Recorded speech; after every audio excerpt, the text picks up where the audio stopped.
Hello guys, in this video I'm going to show you how to add the Approveit app to the Slack app. But before that, don't forget to subscribe and leave a comment down below, because at 10,000 subscribers I'm going to show you my whole YouTube revenue statistics and growth strategy. So without further ado, let's just jump right into it. First we have to open up the Slack app.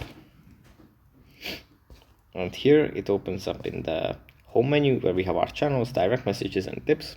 From here we go into general, then to connect apps.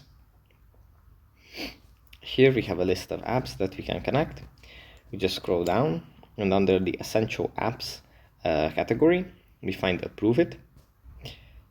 We just tap on that, and after the site is loaded, we can tap on Add to Slack, and then we will have it in our workspace. That's pretty much it for this video. Hope it was helpful for you guys, and I'll see you in the next one. Bye.